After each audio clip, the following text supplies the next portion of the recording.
Well, hello and welcome to another video from our garden here on the south coast in Hampshire of England, I should say. Um, we moved in here, as some of you will remember who are regular watchers of the channel. We moved here last summer, beginning of July. One of the first jobs that I did was to create this sleeper fence, RSJ supports down there, and a lovely fill gate in the middle to allow machinery to get access down the back section. This was to keep our 2.5-year-old, who he is now, Cocker Spaniel Hugo, in this area of the garden. This is the main garden, so he can run around here. I keep this area mown. I have got some planting which I will show you here in a moment, but the idea is beyond this fence is where I've got a bit of a sanctuary for wildlife, which I'm still creating. I've got some of it done, more to do. Time is the factor, obviously working on the business, and also I've had a hell of a lot of work to do in the actual house itself, renovating rooms and fitting en suites and all the things that go on in there. I will walk you around this section in a moment. Now, I appreciate we're very lucky to have this large garden, but I'm also very aware I want to create something very special for wildlife here. Good diverse selection of different trees and shrubs and plants. We've already got a lot of well-established trees here. The apple tree arch that you can see behind me here, the date tags on them go back from 1957 to 1958. So I gave them a trim at the end of last year, and they're coming back lovely with blossom. So you can see how well it's established. We've got the silver birch there, there's a lovely magnolia, there's a purple plum tree there. Again, all fantastic habitat, great nectar source for bees and butterflies when they flower, and obviously the fruit. Some of these trees are going to be a good energy source for the birds later on in the year. So what will I be doing in this garden? Well, you've seen some of the projects. I will show you around in a bit more detail in a moment. Just want to give you an overview. So yes, with No-Mow May coming up, I'm going to give you my alternative take on it. Well, in essence, it's a great idea for that month. The flowers in your lawn, like you can see here, we've got the dandelions and daisies popping up, and over here earlier on we had the daffodils and some crocus in the springtime. You get that nectar hit for the pollinators, which is great.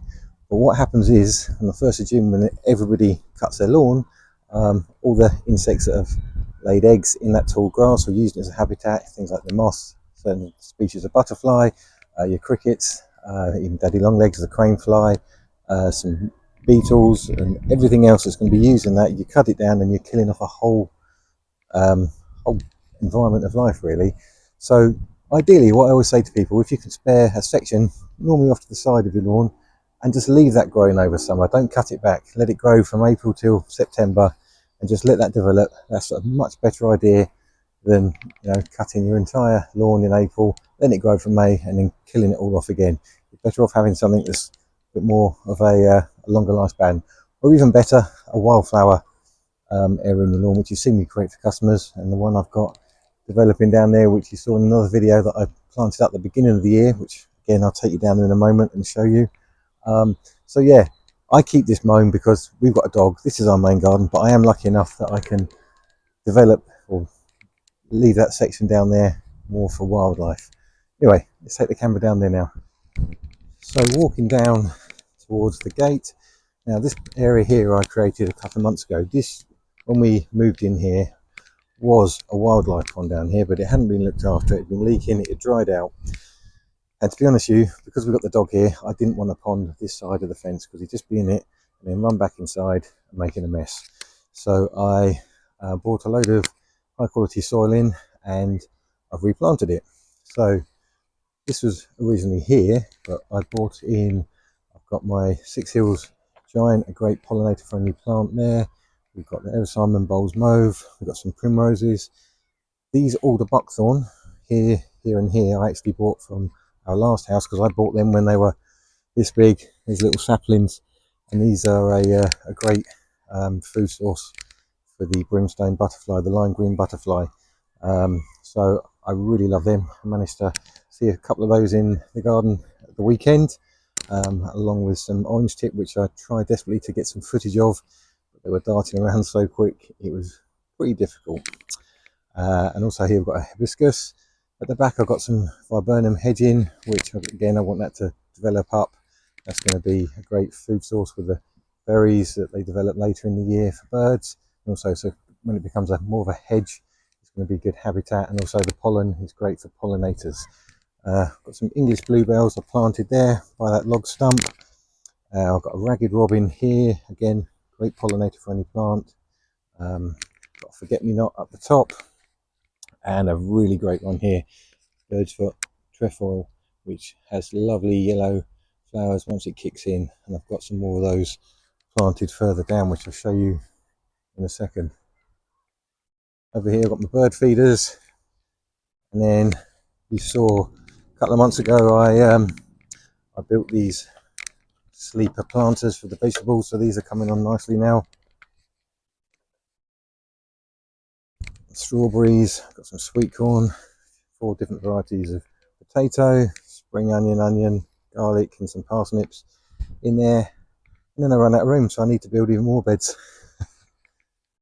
Over here is a little area I created when we moved in. Got some trees growing here, got a hazel, we have a pear tree here, nectarine and cherry.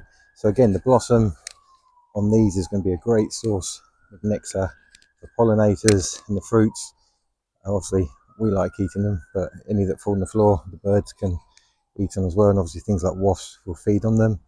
Just beyond that, we've got the emergency wildlife pond, which I created. That wasn't going to be my original intention. That was because I obtained from a customer that had some frog spawn laid in an area that she didn't expect, and I took it away and I built a pond after work in 3 hours, and yeah, popped that in there. So just because I didn't want to see that obviously dying and wasting away. So this is the apple tree arch leading down here, and again going down the garden here, it's got a lovely woodland glade feel. It's sun comes up at this side, but then later on it's got a nice mix of shade. Now this area over here is where I will eventually be. I keep talking about it, my main wildlife pond I will dig once I get some time, which at the minute is quite hard, as you can imagine. But this area I will clear all this surface off, create a lovely wildlife pond and a load of planting, and that is going to be the main highlight of this section down here.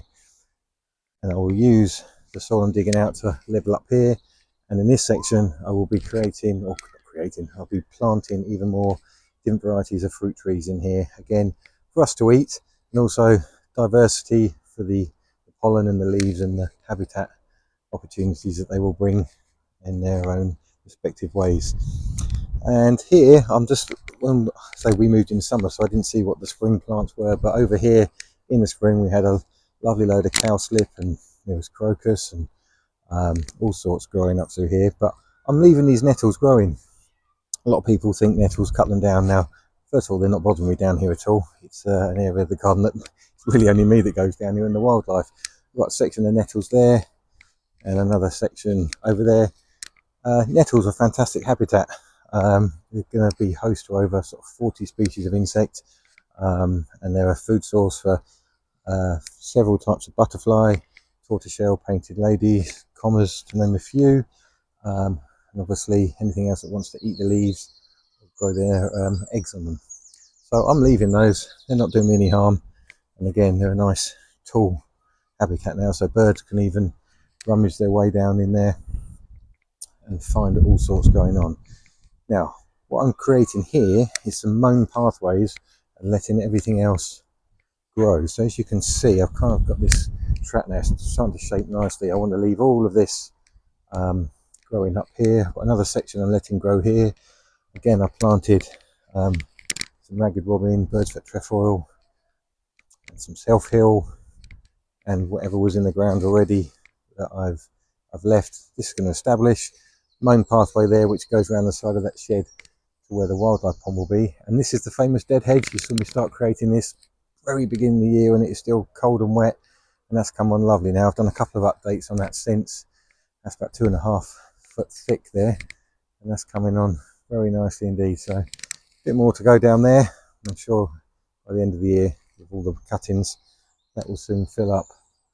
So we've got a lovely hazel tree there, and over there we've got wild cherry over here, and again there's a lovely buddleia over there, and these sort of mini hedgerow areas. I saw a vole scurrying across there a couple of evenings ago. I know we get hedgehogs in here, we get the foxes, whole variety of birds.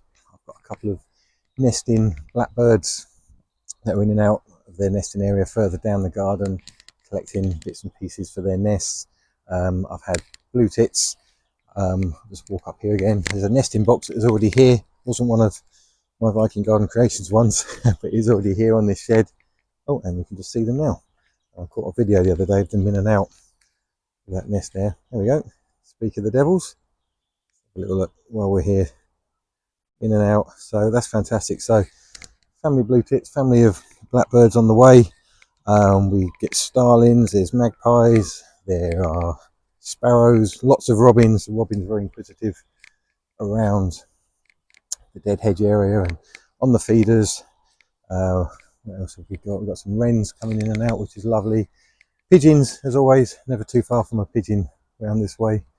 So yes, the idea is to let all this grow and keep the pathways mown, and like I was referring back to No-Mow May, having something like this that is just going to grow for the majority of the year, providing all sorts of nectar and habitat for different types of birds and insects. It's going to be a lot better than 1 month of not mowing your grass and then cutting it all back. So again, looking forward to see how this develops. In this area here, again, was another video earlier in the year where I dug all this out, put some low nutrient subsoil in and planted all these wildflowers. So looking forward to all of these flowering in the next couple of months.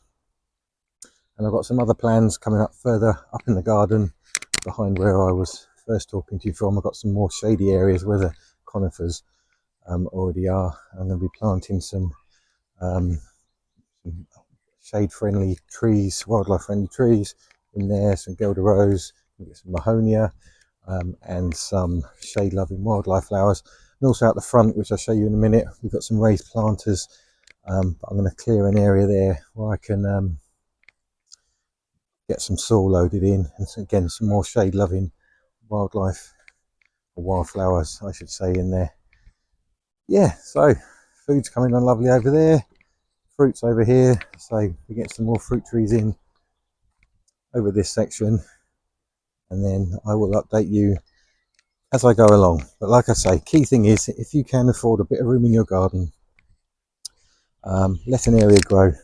Don't just think of it as a May thing. Think of it as a end of April or April to September type thing. Let it grow, let it develop, and you will be pleasantly surprised what you will see going on in there. And this is that other nettle patch I was talking about. Again, blue tits again in and out of that box. I can catch them again. Yeah, nettles. If you've got young children, they're in the main part of your garden. You're gonna want to cut them down. I fully understand that. If you're lucky enough to have an area where, they're out the way, then by all means keep them, because they are fantastic. And again, this area here, further up towards the house where it's more shady, I'm going to be planting those shade-loving trees and some shade-loving wildflowers all in this section. There's some metal spikes from an old fencing that I need to get out of here. Once I've got the mini digger down here for the wildlife pond, I will be digging those out, scraping all this ground cover off, clearing that to bare soil, and then get some planting going in there. And this is a nice little area, little shady area where our little dog loves running around. You can have a good old smell of all the wildlife that's going on in there. And this is that other area you remember, again, last year, another video where I cleared all that decking and reshaped all this. We had this protruding part here. I still need to fill that in and then get some screening.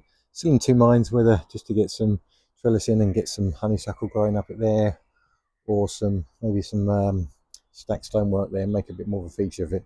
Other way, they'd be planting in front of it and all this area here, and then regain the edge to the lawn where this edging strip is. You can just sort of make it out, but over the years this is just all taken over. But I really want to get some more planting here because it's quite a decent sized area where I can again add some more beneficial planting going on.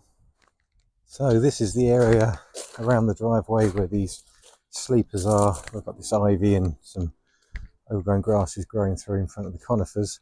I want to get all this cleared, fill this with some nice soil, and I'm going to get some shade loving wildflowers in this section as well.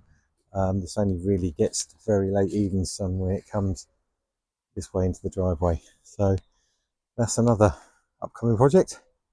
So as always, thank you very much for watching. Do appreciate it, and thank you to everybody that subscribes to this channel.